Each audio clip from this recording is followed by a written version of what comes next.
محمد اسمح لي، تفضل. الكاف راح تسقط بدايه شهر جوان، تسقط الامين بقضيه الاتحاد العاصمه وبركان.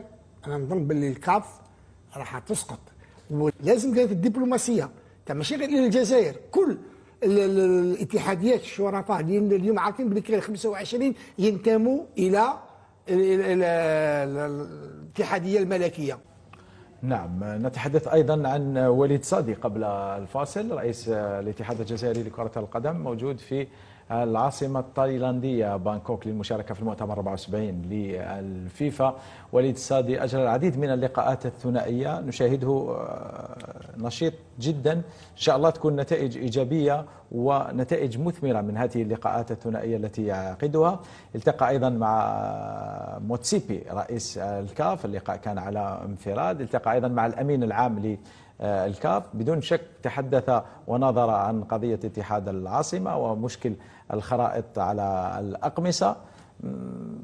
هل تعتقد بأن نتائج إيجابية تظهر في الأفق؟ مستطاع يغير الحكم، خاصة اللي راح يدير المقابلة مع أوغندا على ما أظن. نعم. هذا الحكم كان حكاية بين الجزائر وهذا الحكم، يعني سنتحدث عن هذه القضية بعد قليل. يعني يقدر يغير هذا الشيء هذايا. ما زالوا لقاء نظن يعني راس هو وانفونتينو، ربما راح يكونوا كلام اخر بينه وبين انفانتينو غير الكلام اللي كان قدمه لموتسيبي، ولكن نظن باللي الثنائي اليوم راه يتحرك يعني جدا في مصلحه الكره الجزائريه، ونتمنى ان شاء الله يكون فيها خير على المنتخب الوطني. التحرك هذا محمد ان شاء الله يجيب بالفائده على الانديه الجزائريه وعلى المنتخب الوطني بالاخص، لان الكاف الان محمد هي الان راهي توشي في الانديه، توشات يعني المنتخب الوطني. كانوا هناك عدة مشاكل لو تتذكر، يعني عن طريق يعني في يوم من الأيام سجل هدف، وين الهدف يعني تجاوز الخط يعني بصفة يعني واضحة، وين الحكم ما احتسبش هذاك الهدف نوعا ما. يعني نرجعك يعني عبر الزمن محمد، وين كانت هناك امور يعني الكاف دائما مع الجزائر جهه يعني سهله. لكن بالنسبه لقضيه الحكم التي تحدث عنها قيس سعيد منذ قليل، هذه تتعلق بالفيفا وليس بالكاف. يعني الفاف بعد طعن قدمته للفيفا بخصوص الحكم آتشو، الفيفا قامت بتغيير الحكم واستبدلته بالحكم الاثيوبي تيسيما. الكاف كان يكون عنده لا ندري ولكن تصفيات كأس العالم هذه المنافسة تحت لواء الفيفا تنظمها الفيفا قامت بتغيير الحكم آتشو واستبدلته بالحكم الإثيوبي تيسيما، وأيضا قرر تغيير الحكم الرابع. هذا شيء جميل، لأن الاتحاد الجزائري قدم الأدلة للفيفا بأن هذا الحكم كان محل عدة شكاوي من الفاف في كأس إفريقيا الأخيرة، فكيف يتم تعيينه الآن مجددا لإدارة مباريات الجزائر؟ محمد هذا الاجتماع كان يعني مخصص يعني من الفيفا، هو اللي دار هذا الاجتماع، لكن شفنا اللقاء بين صادي وموتسيبي. يعني في هذه فرصة بالنسبة لصادي باش يعني يطرح يعني انشغالات يعني الفاف والمشاكل اللي راهي بالنسبة للأندية، وخاصة شفنا يعني حتى الفيفا محمد في وقت من الأوقات كانوا ضد الجزائر في مباراة السويد.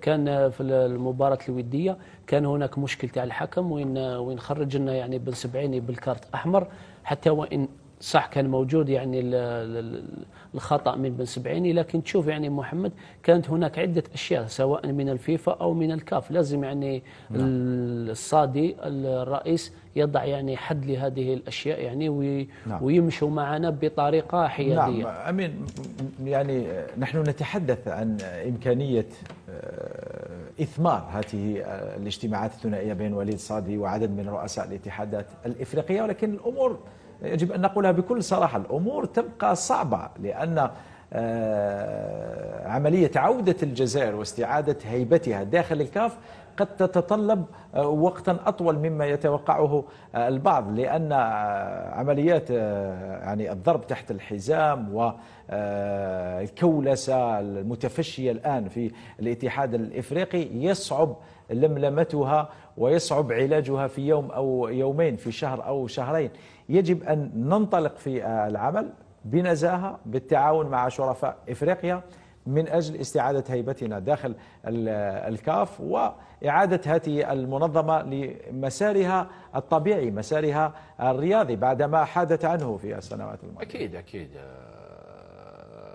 الثورة هكذا أسميها، الثورة في دهاليز الكاف تتطلب وقتا طويلا، على الأقل 5 سنوات إن أردت أن تتغلغل وأن تغير النظام الحالي داخل هذه المنظمة الفاسدة حاليا. الآن كما يقال مسافة الميل تبدأ بخطوة. الخطوة الأولى نشاهد وليد صادي وبقية الأعضاء يقومون بها. الآن الكاف بدأت تتحرك، أو الفاف عفوا بدأت تتحرك في الاتجاه الصحيح، هذا هو الأهم. يعني بداية الثورة انطلقت. الآن كيف ستتواصل هذه التحركات من الرئيس وليد صادي؟ عليه أن يكون ذكيا، عليه أن يعرف متى وكيف ومع من يضرب حتى تكون هناك ثمار سريعة لهذه التحركات، ويأتي معها الخير لكرة القدم الجزائرية وللكرة الإفريقية التي تعتبر حاليا رهينة لبعض الفاسدين والتجار الذين اقتحموا دهاليز الكاف واستولوا عليها. الكاف راح محمد اسمح لي، الكاف راح تسقط بداية شهر جوان، تسقط لامين بقضية الاتحاد العاصمة وبركان. أنا نظن باللي الكاف راح تسقط، ولازمش هنا نبداو، ما لازمش يعني الاتحاديات الإفريقية ما لازمش تحبس، لأن عارفين باللي أن كاين فساد داخل الكاف، لازم يسقط هدايا، ولكن لازم كانت الدبلوماسية ماشي غير الجزائر، كل الاتحاديات الشرفاء اليوم عارفين باللي كاين 25 ينتموا إلى الاتحاديه الملكيه، ولكن كاين الاخرين النزهاء اللي حابين يسقطوا هذا الشيء. اليوم الكاف عطات مهله اخرى، تعرف بلي عطات مهله اخرى لبركان، لان ما قدروش يعني القوه القاهره يقدموا تبريرات، ولهذا طلبوا مهله حتى اظن 3 جوان. نظن باللي بعد 3 جوان راح يكون جديد في القضيه هذه.